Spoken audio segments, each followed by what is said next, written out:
Tonight on 2020, from home movies to a home mystery. How did these two smiling, carefree girls end up on a missing poster? My kids are my life, and I don't wish this upon anybody. Real life Gone Girls. And now 2020 is on the hunt to find them. Following the trail of a secret network of children hidden by a parent. It was moving between houses of people who I'd never known. Like you're in a spy movie. But are they part of it? 2 of those kids were the subject of a manhunt, and you had to know that. And who put them there? Lieutenant Plinsky called me and said, "Are you sitting down?" And then I knew something was coming. Do you sit here and think, how did this happen? Footprints in the snow. Good evening, I'm Elizabeth Vargas. David is off tonight. We began this story not knowing what we would find at the end, but after nearly 6 months on the road, knocking on doors, going from big cities to frozen farms, sandy beaches to jail cells, we pieced together a jigsaw puzzle of children declared missing. But were they? Take this incredible journey with us that begins with footprints in the snow.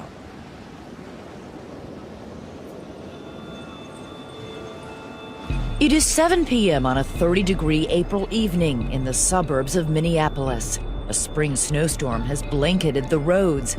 And while most families are settling in for dinner, one family is about to fracture forever when 2 children living at this home vanish. No shoes, no coats, no backpacks, nothing. Poof, they're gone. 13-year-old Gianna and 14-year-old Samantha Rucky disappear. The only trace, footprints in the snow. But oddly, there is no manhunt to find the girls, no police press conference. How can 2 children in the state of Minnesota be gone and no one knows where they are? Their parents are embroiled in an ugly divorce and custody dispute, but they insist they are united in their desperation for the girls. I'm concerned, I am worried, I don't know what to think. You don't sleep, you drive around at night, you're always looking. Where did they go? Who are they with? And why does our journey begin by asking questions to their mother inside the Ramsey County Jail? Did you have anything to do with your 2 daughters running away? No. Do you sit here and think, how did this happen? Clean record, never had Clean a problem. record, and here you are in jail on $1 million bail? What's going on? I have no idea. This shouldn't be what happens in a divorce. This divorce is more like guerrilla warfare than a legal proceeding. Exhibit A, these 24 boxes, crammed with reams of motions, appeals, and rulings. Divorce on steroids, that would be a good word for this. But for every documented grievance in this harrowing tale, there is documentation, too, of the good times.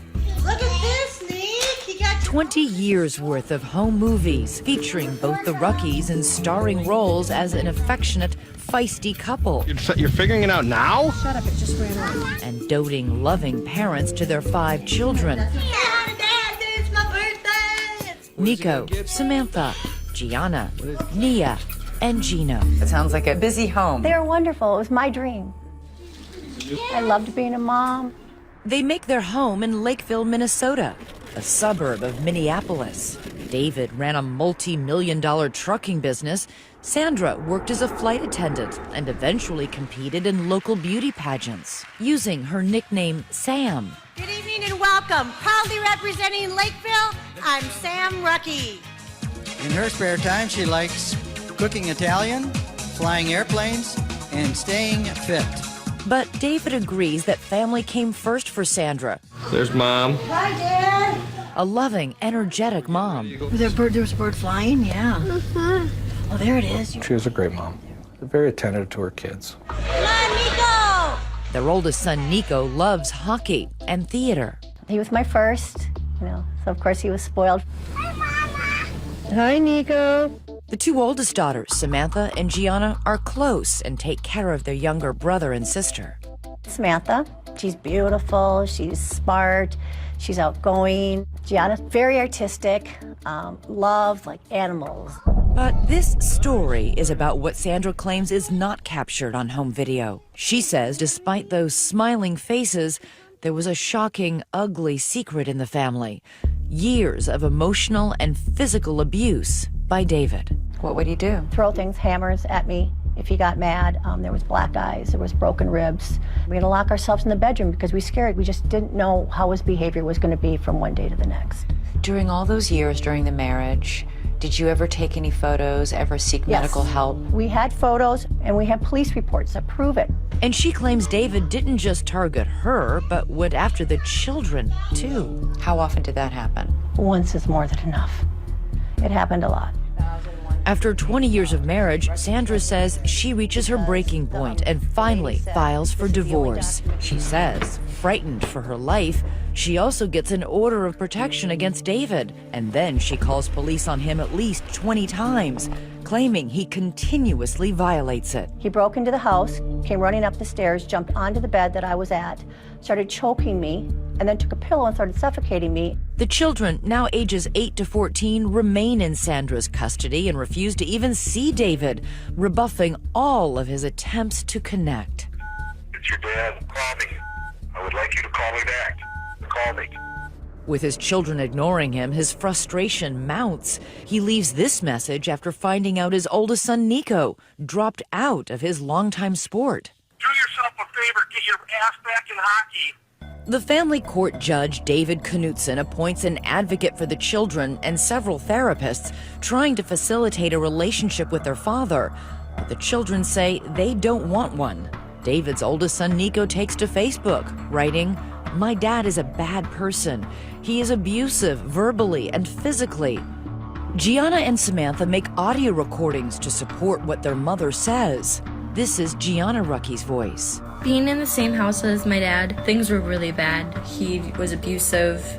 He had anger issues. He'd always be screaming and yelling. Her sister Samantha goes even further. He's choked, slapped, and hit her and verbally abused my mother throughout their marriage. And he's lost on us kids a number of times. Sandra says the children even beg the judge directly to remain with their mother. But the judge determines thus far there has been no evidence of abuse. And based on the findings from a psychologist he appointed, that it is Sandra who is the real problem here.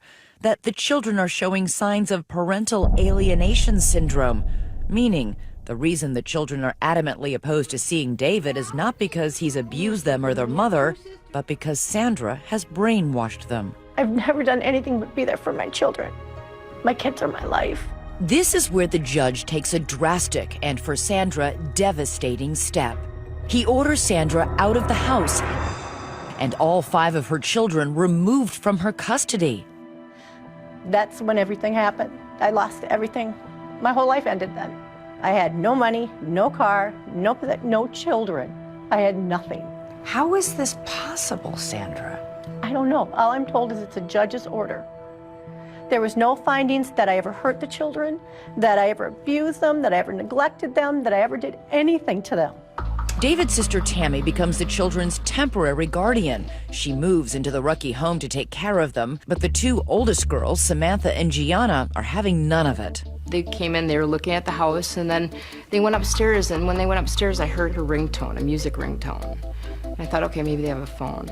Tammy goes downstairs to the basement, thinking nothing of that call or who might be on the other end. Just 20 minutes later, the girls are gone. Then I called 911. Next, where did they go? Who was on the phone? Did you think, where might my 2 daughters have gone? Could they have entered a hidden world? A network operating outside the court system? For vigilante parents taking the law into their own hands? And what does their father have to say about all this? Stay with us.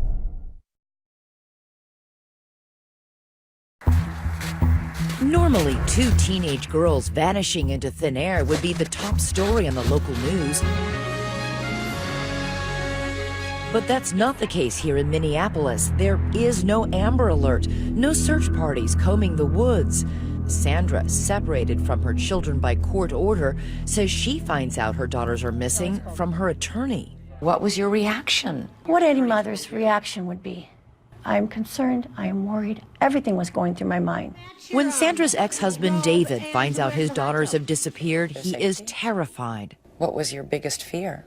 I mean, these are young girls. You don't want them hitchhiking. We live by a truck stop. You think of all these terrible scenarios. And David says he becomes consumed with bringing his daughters home, that he would never abuse them, and that all of Sandra's allegations against him are completely false. Have you ever raised a hand against Sandra or your children? Have you ever struck them? No. Have you ever physically abused them in any way? No. I'm a big guy. I kind of come across aggressive, but I never pushed myself upon her. I never did a thing to my children. Do you have a problem with anger? Not anger, it's frustration. Is it possible that there was something in your body language or the way you were speaking that scared Sandra or the children? You know... Do the fights get out of control? No, I'm gonna yell. You're gonna feel pinned. But as far as abusive, no. But if there wasn't any physical abuse, how is it possible that the Rucky children would tell such frightening stories? Lisa Elliott is David's attorney. They are parroting what their mom is saying. But they're not young children. No. Why would they do this? I think she had them so afraid of what would happen if they went with their dad that she said, you have to say this or you're going to end up with your dad. And David begins to suspect that Sandra knows more than she's saying about their missing daughters. You and Sandra had been involved by this point in a lengthy and bitter custody fight. Did you think she might have something to do with this? Yeah, oh yeah. As the weeks pass with no sign of Samantha or Gianna, David says he spends his nights driving the streets, searching. He begins tailing Sandra to see if she might lead him to the girls, and even hires a private investigator. You can't get rid of that pain. It never goes away.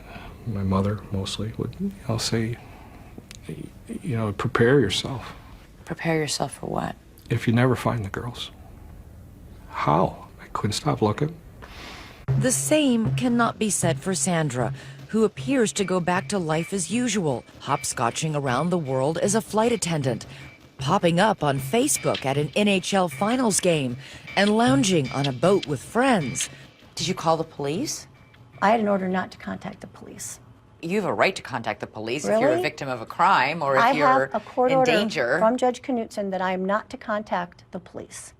But this court order directly contradicts that, specifically stating that Sandra should report any information she has about the girls' whereabouts to authorities. So you did nothing when you found out they were missing then? Okay, I guess if you're in that situation where you've been stripped of everything related to your children, you don't know what to do. If one of my children went missing, I'd be out there with a sandwich board saying, find my child. The courts had completely tied my hands. 1 month after the girls' disappearance, there is a bizarre twist in the story. They show up, but in a place no one expects. The Rucky girls say they want to be heard. On local television. They met with us at a hotel. We don't know who brought them here. The local Fox 9 station airs this story, and right there, sitting in front of the reporter, are the two missing Rucky sisters. I'm just really scared it's going to end really badly. And once again, they back up what Sandra has been saying. He was abusive. Really. In what way? Emotionally, verbally. I mean, our mom was always our protector, but now there's no one there to protect us. I was glad to see my girls. But, what I was hearing coming out of their mouths was hard. And as quickly as you can change the channel, the girls are gone again, vanishing back into the night. Months pass. Their faces appear on the missing and exploited children's website and on thousands of plastic bags distributed in northern Minnesota. The search continues for the Rucky girls.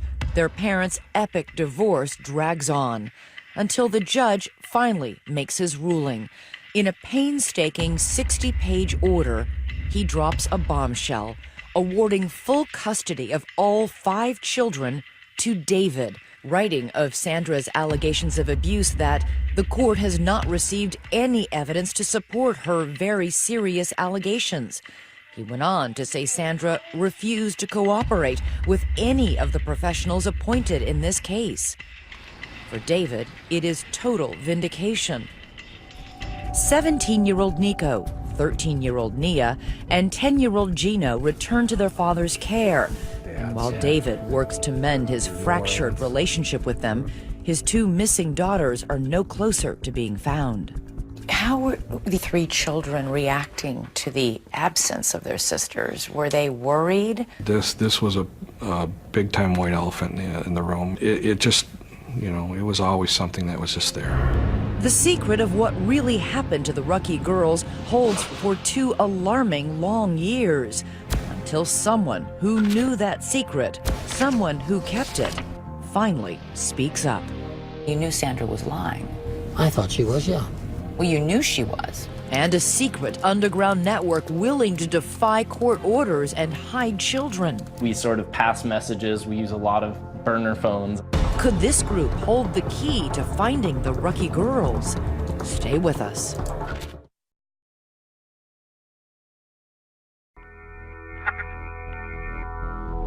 From the moment the 2 teenage Rucky girls vanished, police suspected their mother, Sandra, was lying. At any point, did you tell your children to run away from home? No. You never encouraged any of your children? How can I encourage my children to run away? I've had no contact. Police suspected that not only did Sandra have contact with her girls, she also had help hiding them from a secret underground network of people willing to defy court orders and conceal children. Damon Dumas knows all about defying court orders. He went into hiding when he was 14 years old, using a loosely organized group of safe houses to escape life with a father he says was abusive. My mom actually made sure that she wouldn't know where I was going. Mm-hmm. She handed me off to someone she trusted, who handed me off to someone else that she trusted. Who was taking care of you? Whoever I was with was taking care of me. Were they strangers? They were all strangers, yeah. I was moving between houses with people who I'd never known. It'll be someone who maybe hears about me and says, hey, well, if Damon ever needs someone to stay with, he can stay with me. And we sort of pass messages. We use a lot of burner phones. Burner phones? You sound like you're in a spy movie. Well, in a lot of ways, that's what it felt like. So how often do you come out to the beach now? While on the run, Damon says he lived in around 10 different homes, never staying anywhere long. During that time, he made videos and posted them on the internet. And I'm turning 16 tomorrow. But instead of a birthday party with my friends, I'm in hiding.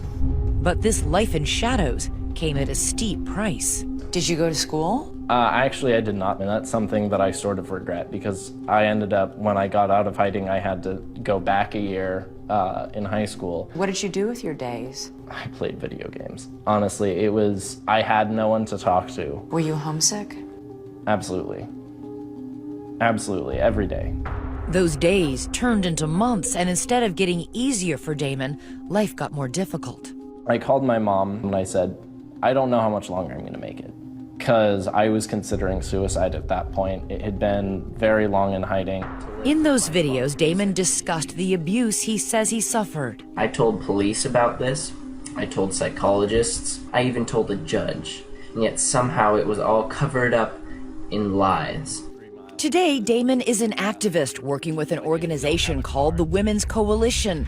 He blames the court for forcing him into his life on the run, even though Damon's father strenuously denies ever abusing his son, and a judge agreed there was no credible evidence to prove it happened. He said that whether or not I was being abused, my mom had to stop talking about abuse, and that Why would a judge do that if he really thought you were being abused? Because what people don't understand is that this is not something that is a one-time case. This is not something that happened to me. This is systemic.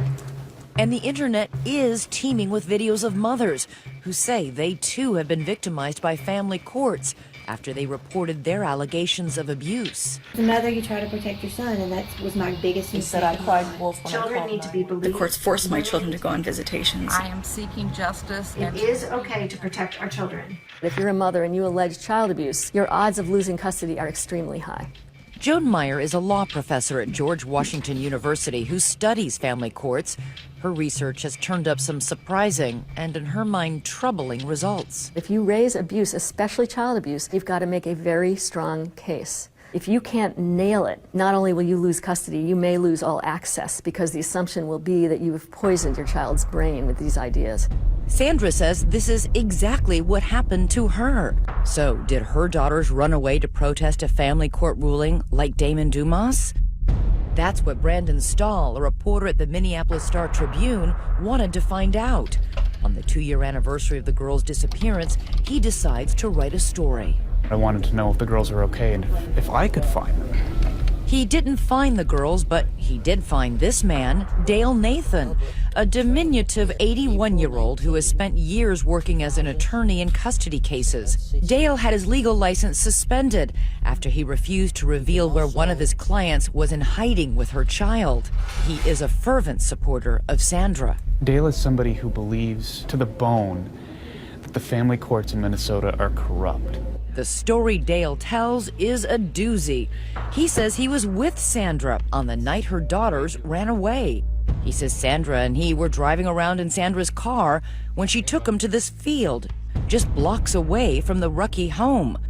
We drove with Dale to that spot. Now this is about the area right back here where Sandra stopped. He showed us where they pulled over.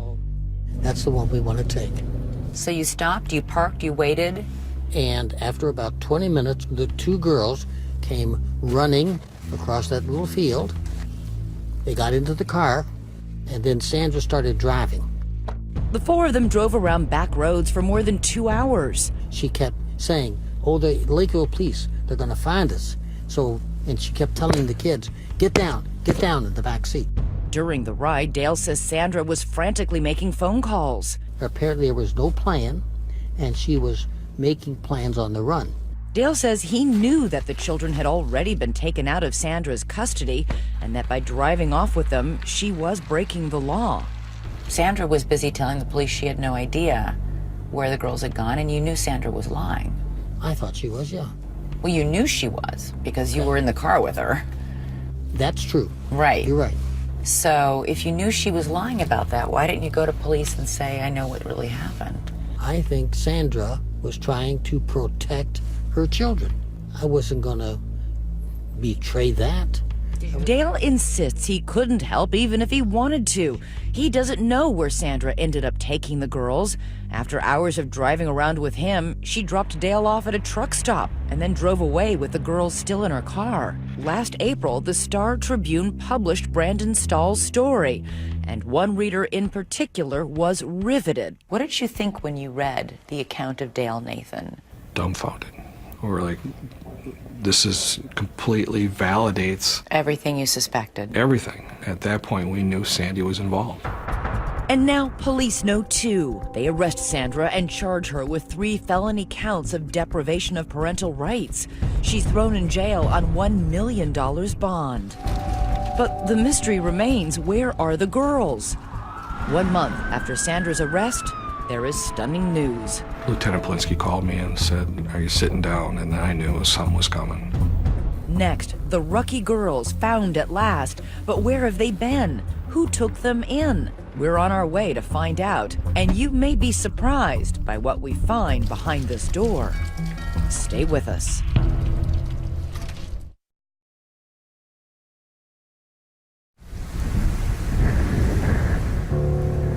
Where can 2 teenage girls hide in plain sight? Deep in the snow-swept fields of Minnesota's North Country, amid miles and miles of desolate, untouched land, this speck of property, a farm called the White Horse Ranch, holds the secret of the missing Rucky daughters. What led police here? The trail begins with one of Sandra's staunchest supporters, Dee Dee Evivold, an activist friend, vocal about her belief there is corruption in the family courts. Detectives search her home and find a cell phone photo of one of the girls on a farm. They trace that photo back to the White Horse Ranch. And with that, bingo! Police discovered this is where the girls have been for the entire 2.5 years of their disappearance. We took a trip to find out how they ended up here and how they went under the radar for so long. Behind this door are the people law enforcement believes broke the law by housing the girls. Welcome. They are an unlikely pair of alleged criminals. Gina and Doug Dolan own the ranch, which offers 90-minute therapy sessions with their animals. 22 horses, 3 donkeys, and 2 alpacas. They help children who've been abused. Our mission is to reach children and families and to bring healing and wholeness through the animals. Hundreds of children have made day trips to the ranch, but Samantha and Gianna Rucky were not their typical guests. We received a phone call from Dee Dee Ebevold. Dee Dee Ebevold not only knew Sandra, she knew the Dolans and respected their work on the ranch. I knew that these are good, honest, salt-of-the-earth people that really are just about doing the right thing. She just said that they needed a temporary place and that they were working through a court case. So you thought they were coming for 3 days? That's correct. 3 days isn't a big deal. The Dolans say it was Sandra, along with Dee Dee, who dropped the girls off at the ranch one night with no more than the clothes on their back. Then Sandra left and never returned. Days turned into months, and then astonishingly, years. I don't understand how 3 days turns into 2.5 years. I don't know if I can even answer that question. This is where the Dolans' attorney, Travis Kyle, steps in, because the Dolans, along with Dee Dee Ebevold and Sandra, are now facing felony criminal charges for their role in the girls' disappearance. At this point, there's certain information we just can't disclose. But they can say that in that long period of time, the Dolans never saw Sandra again. They spoke to her by phone only a handful of times. And it was always from a track phone, so there was never a way of connecting with her. And then would speak to the girls? No. No. She didn't want to. I mean, she was very concerned about them and tell them that I love them. I almost feel like she knew that they were safe here. Don't you think that's a little weird? Mm-hmm. We run into a lot of weird stuff here. While the Rucky girls are away from everyone and everything they know, communing with the alpacas, 3 hours south, their fathers scoured the earth for any sign of them. Why did you keep them here, despite the fact that you knew a parent was looking? I wouldn't say that we kept them here. We allowed them to stay. They could have left at any time. They didn't want to leave. But didn't you know that people were looking for these children? I can't answer that. Not at this time. Our choices were to put them out on the street or give them a place to live. And we did not want them out on the street. They told you they would continue to run away if they were forced not to going return to their back father? Did you try and reason with them? They're girls, they're minors. They're Yes, not we did. allowed by law to decide where I get to live and what's best for me. Yes, we did. A number of times. And it was a lot of fear. I've never seen anybody that scared before. Did they ever sound coached to you? No. No. I believed them, 100%. At the ranch, the girls made a new life for themselves with the Dolans. They were homeschooled. Their daily activities included helping with the animals. Everybody has to do chores. Anything from cleaning pens to feeding the animals to brushing them. The nearest town is Herman, population 437. Was it a secret that the girls were here? No. No, it was not. So you didn't say, okay, go hide in the back bedroom when somebody's pulling up? Everybody knew they were here. You made no effort to conceal them? No. No, they had been in public, they'd been out shopping, they were in the hair salon They in went to Elbow church Lake. with us. And they went by their first names, Samantha and Gianna? Yes. The Dolans say they were only helping the girls. They, along with Dee Dee Ebevold and Sandra, have all pleaded not guilty to the charges against them. But what about that so-called underground network that helped children like Damon Dumas flee court orders? Are you part of this underground network? No. No. We were asked the question, and my question back was, what is that?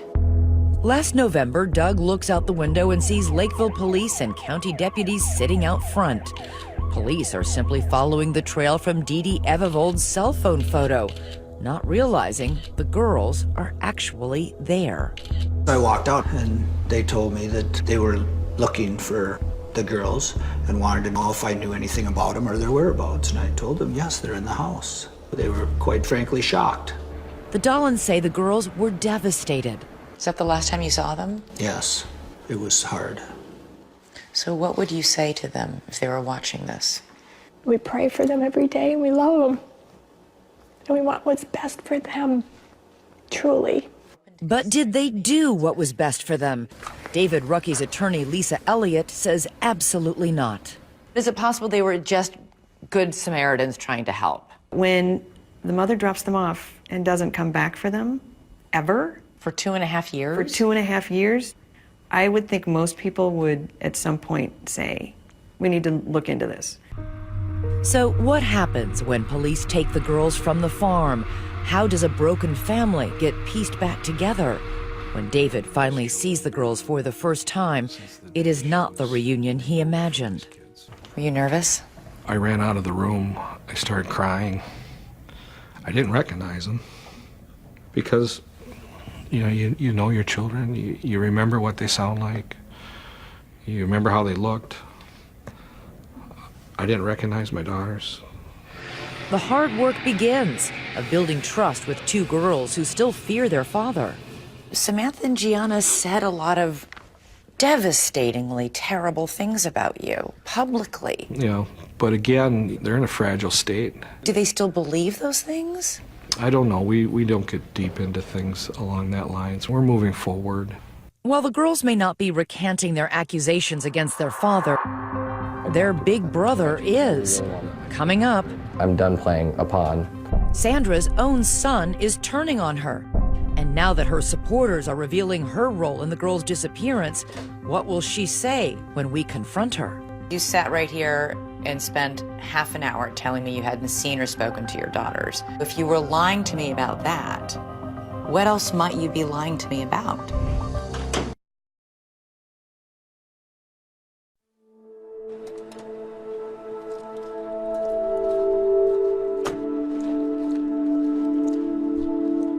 For the second time in 2 months, we have come to the Ramsey County Jail in St. Paul, Minnesota, to visit inmate Sandra Grazzini Rucky. She is still here, awaiting trial on felony charges that she hid her daughters from their father for 2.5 years. Surprised you're still here? Yeah, very surprised. When we first spoke to Sandra, she told us she wasn't involved in the disappearance of her daughters. Did you have anything to do with your two daughters running away? No. You didn't know where they were these last 2 years? After nearly 6 months of our 2020 investigation, we've explored that loosely organized underground network of activists hiding children in nasty divorce cases and tracked down every key player in the Rucky case. The Dollins, Dee Dee Evivold, Dale Nathan, all supporters of Sandra's who say they weren't part of any network, but who authorities say helped her hide her daughters for 2.5 years. Dale Nathan said that he was with you when your two daughters jumped in the back seat without shoes or coats, and then you drove off. This is is related to the trial. Yeah, that'll all be talked about at the upcoming trial. I can't comment on anything related to the trial. You know Well, that. all I'm telling you is you sat right here and spent half an hour telling me you hadn't seen or spoken to your daughters. And I've now spoken to 3 people who tell us, in fact, that's a lie. So if you were lying to me about that, what else might you be lying to me about? I can't discuss anything regarding the trial. I just can't. While Sandra is now suddenly not talking about her case, her attorney Michelle McDonald hints at a possible defense, saying if Sandra truly believed her children were in danger, she was free to break the law to protect them. They have to prove beyond a reasonable doubt that she didn't have a reasonable belief that her children needed protection. Which makes those allegations of physical abuse during the marriage so important. If those claims are true, then a jury perhaps could forgive Sandra for what she did. And from the very beginning, she has assured us that there is indisputable evidence that her husband, David, was violent. Did you ever take any photos, ever seek Yes. medical help? We had photos and we have police reports that prove it. So confident, so certain. And yet, I'm asking for any of the documentation that you assured us existed to corroborate what you're telling us. And we can find none of it. But it does exist. It really does exist. Where is it? It was with my attorney. You don't have any of those records. They're in boxes. But do you have them? Do you know what's in those boxes? You have all the other police attorney reports, you have gave, everything. yeah, the police reports. You have everything. Yeah, yeah. And I will turn have them over everything. to you. So we head to Michelle McDonald's law office for an appointment with those boxes. Okay, so here they are. This is Sandra Grazzini-Recky's basically divorce case. We spend hours there scouring thousands of documents, and in more than 20 boxes, we didn't find a single piece of paper or photo to prove that any physical abuse ever happened. So we reached out to the Lakeville Police Department, and they have no record of ever being contacted by Sandra about abuse during her marriage. Sandra certainly has never been afraid to call the police, ever. If there were instances of David being violent or threatening, there would be police reports of it. There are none. Sandra's strongest proof was always the testimony of her children. But today, one of those children has recanted his story. Oldest son, Nico. Get up there, Nico. That little boy from the home videos. And the same son who later posted that damning Facebook message accusing his father of physical abuse. He now says all of that was a lie, and that it was his mother who pressed him into believing it was true. She started to say, like, your dad's this bad guy. Your dad, like, hurt you when you were younger. And I was like, what? What are you talking about? I don't remember any of this. Well, it happened to you. It's like, and at the time I believed it because you listened to your mom. He says he was 15 years old and he couldn't understand why she didn't want him to see his father. I felt really close to my dad, and I was still confused on what was going on. Like, why wasn't I seeing my dad? Nico now says he never saw his father physically abuse his mother or his brother and sisters. As for that Facebook post, Nico says Sandra stood over him while he typed, coaching him on exactly what to say. When I look at my writing then and what I wrote then, that doesn't sound like me, and I feel really bad. He continues to tell us that you brainwashed them into thinking they were abused. And you don't find that questionable? Well, what do you think? You're his mom. I haven't seen Nico for a long time. It's sad that he's saying that. But when my son hadn't been around his father, he has a completely different story than he has now. Did you somehow convince your own kids that their dad was abusing them? No. No. To this day, she says she stands by every decision she has made, every battle line she's drawn, every consequence she and her children have suffered. The two daughters, they spent 2 years working on a horse farm. They didn't go to school. You don't think I think about all these things? I know what these kids have been put through. But it wasn't me who put these through. This was the system that put them kids through this. David and his attorney, Lisa Elliott, say this was never about keeping her children safe. Sandra, they say, wanted revenge. She was out to destroy him for whatever reason, and I don't think she cared what she destroyed in the meantime. Do you think you will ever be reunited with your children? Yes. You do? Yes. Yes. I believe this will be turned around. Perhaps, but it will take more than a court order to do that. It is painfully clear as you watch her son Nico struggle with the simple question, does he still love his mother? I want to say no, but she's my mom. She just doesn't feel like a mom. Next, how are the girls adjusting to their new lives in their old home with their father? Stay with us.